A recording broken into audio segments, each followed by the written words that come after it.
So AEW Collision happened. I actually watched the show tonight because I decided to stay home after all. Like, there was announced like a snowstorm, so I decided to stay out. You know, I stay home. Just I was tired. You know, New Year. You know, whatever. So yeah, it was one of those Saturday nights to stay home. So Sting and Darby Allin with Ric Flair, they defeated the Workhorsemen. Why did this match happen? Again, they announced like they were gonna have Sting, Darby Allin wrestle on Dynamite because of supposed record, but then they had a bonus match tonight. But like, this match had no build, no story, or not just that. Like, why? How did this match make any sense to happen? And who are the Workhorsemen? And why this match was longer than it needed to be? The only highlight was this Ric Flair doing some chops in the match. That's it. So, yeah. So that's what happened. I mean, whatever. Kind of waste of for a Sting match, you know. Eddie Kingston defeats Trent Beretta for the Continental Crown Championship. And I'm just thinking to myself, like, who the fuck cares?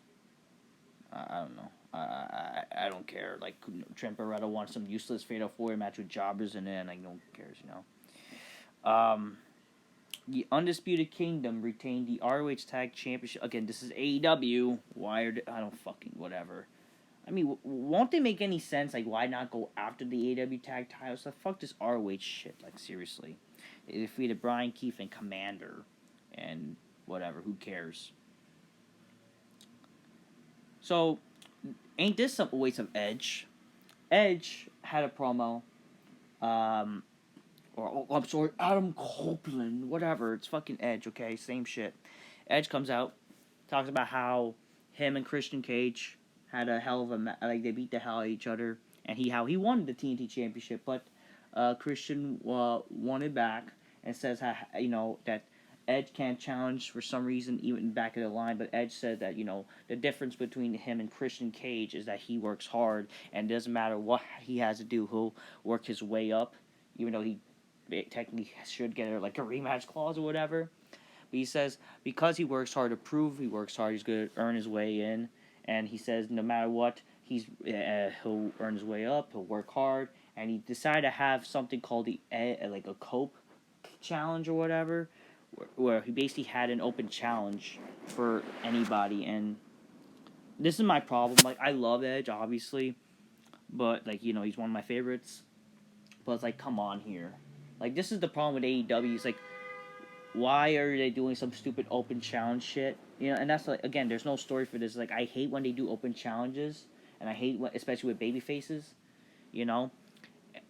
So Edge had an open challenge, and again, a guy that no one fucking knows came out, and it's like, well, who the fuck cares? You know, you would think like, why not maybe something like why not him calling out like Nick Wayne or Luchasaurus or Kills, whatever the fuck. Yeah, he did mention how like, oh, you know, if it wasn't for Kill Switch, you know, Christian wouldn't have won the title or whatever.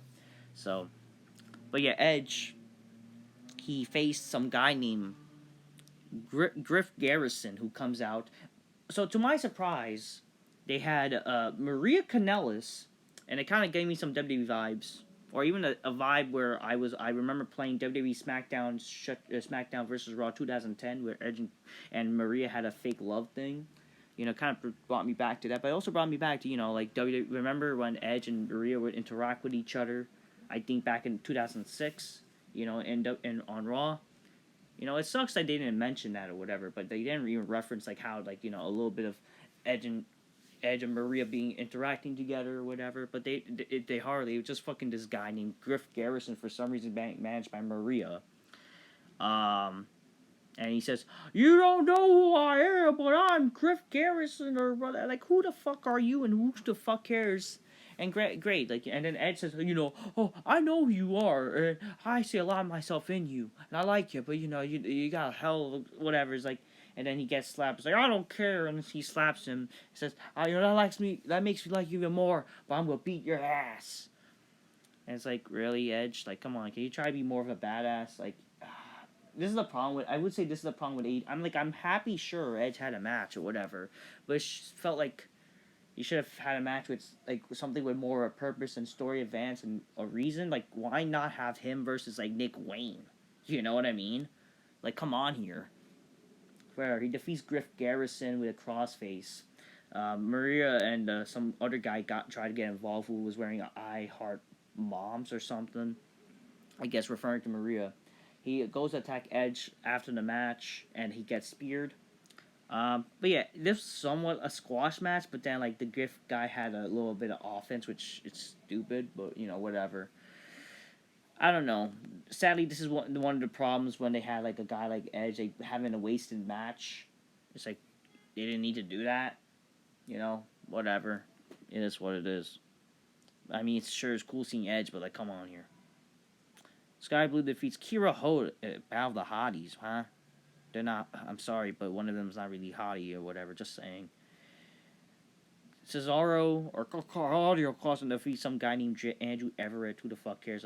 We see that he challenged Hangman to a match at Dynamite for God knows what reason. I don't know. Then Big Bill issues a challenge to Sammy Guevara and Chris Jericho for the titles on next week Battle of the Belts, which is after Collision in a street fight. Again, why they're doing Battle for the Belts? Why not just have Collision? Why not just do this next week on a Collision? I don't fucking know. I don't know. They mentioned how, they're returning home to Daly's place because that's what they're calling the AEW Homecoming show or whatever, AEW Dynamite. They're calling it Homecoming for God knows what reason. Like, how is it a home? Just because they're returning to one place that they, like, had their bunch of shows. Like, fuck that, They also announced that how Sting and Darby will be facing the two people in a Texas Tornado match. Oh yeah, fucking Sting and Ric Flair had a hell of a promo. How like you want to take us out, whatever, and then like and Ric Flair, but basically being Ric Flair, cutting a epic promo. So Sting and Darby, Sting and Rick, they cut a hell of a promo. How like it's their last ride, but they're gonna fucking tear it up or whatever. That how they're the man, they run the show, whatever. The main event, FTR defeated the House of Black with the help of Daniel Garcia when Brody King was going to attack help out the House of Black. But then eventually the House of Black takes them all out while they were not looking. The match was whatever, I know a lot of smarts are overrating this match. Like, this match was so fucking good, but I'm sorry, like, calm down, people. Just because they did a bunch of flips or whatever in this match doesn't make the show, match very good, It wasn't terrible, but it's like, come on and calm down. You know what I mean? I know Smart's like they'll overrate FTR acting like they're a great tag team, even though they're fucking boring fucking tag team, no character at all, but whatever. Anyways, that's how they ended the show with just them getting beat up by the House of Black, and then Julia Hart was there, which I guess she's probably the only highlight about it, just her kind of looking hot and being there and ring 10 bells, acting like they're like dead, whatever. Overall, the show, I mean, considering like a lot of collisions were boring, and this is the first of 2024. I mean, the show, there was a lot of jobber boring shit that happened, but I guess it wasn't absolutely terrible than some Dynamites that we saw over time this past year. But it could have been way better. It's just still a lot of jobber shit. Like, they gotta really try to make this collision show like actually must see. Like a Saturday night main event type of show where they actually gotta treat like big time. And if they're gonna have a guy like Sting and Edge wrestle, they gotta fucking be wrestling. They should be fucking wrestling like in big matches. And make people care. And why they're facing jobbers, and especially with no build or story, whatever. Apparently, this match had, like, the build was, like, I don't really care personally, I know Smarts would care, but whatever. Anyways, that's Collision. I'm just keep real.